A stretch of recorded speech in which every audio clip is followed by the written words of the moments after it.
ዶክተር አብይ አህመድ የኢትዮጵያ ፌደራላዊ ዲሞክራሲያዊ ሪፐብሊክ ጠቅላይ ሚኒስትርና የዕለቱ የክብር እንግዳ የተከበሩ አቶ አገኘሁ ተሻገር የፌዴሬሽን ምክር ቤት አፈ ጉባኤ፣ ክቡር አቶ ቴዎድሮስ ምህረት የፌደራል ጠቅላይ ፍርድ ቤት ፕሬዝዳንት፣ ክቡር አቶ ተመስገን ጥሩነህ የኢትዮጵያ ፌደራላዊ ዲሞክራሲያዊ ሪፐብሊክ ምክትል ጠቅላይ ሚኒስትር፣ ክቡር አቶ አደም ፋራህ በምክትል ጠቅላይ ሚኒስትር ማዕረግ የዲሞክራሲ ስርዓት ግንባታ ማስተባበሪያ ማዕከል ኃላፊ፣ ክቡራን የክልል ርዕሳነ መስተዳድሮች፣ ክቡራን የሁለቱ ከተማ አስተዳደር ከንቲባዎች፣ ክቡራን ሚኒስትሮች፣ ሚኒስትር ዴኤታዎች፣ ክቡራን አምባሳደሮችና ዓለም አቀፍ ተቋማት ኃላፊዎች፣ ክቡራትና ክቡራን ጥሪ የተደረገላችሁ እንግዶች እንኳን ወደ ዲጂታል ኢትዮጵያ 2030 ማስጀመሪያ መርሃ ግብር በደህና መጣችሁ። እንኳን በሰላም ተገናኘን።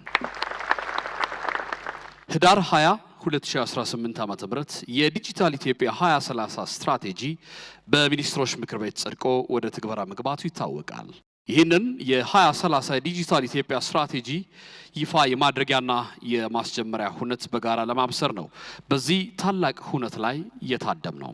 በዛሬ ሁነት ስለ ቴክኖሎጂ ብቻ ሳይሆን የምናወራው እያንዳንዱ ዜጋን ለማገልገል ኢኮኖሚያችንን ለማሳደግና ሀገራችንን በዓለም አቀፍ የዲጂታል ማዕከል ውስጥ ለማስቀመጥ በዲጂታል መንገድ እንዴት እየተለወጠች እንደሆነ ለማውሳት ጭምር ነው። ክቡራትና ክቡራን አሁን የቀጣዩ 10 ዓመታት ዲጂታል ኢትዮጵያ 2030 ጉዞን በተመለከተ ክቡር ጠቅላይ ሚኒስትር ዶክተር አብይ አህመድ በፋየርሳይድ ቻት ወይም በሰዓት ዳር ወግ ያስቃኙናል።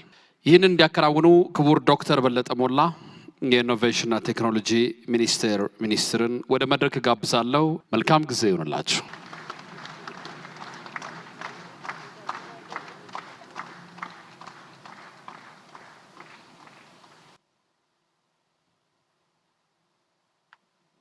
ክቡር ጠቅላይ ሚኒስትር፣ ክቡራትና ክቡራን፣ ሁሉም ፕሮቶኮል እንደተጠበቀ እንዴት ዋላችሁ?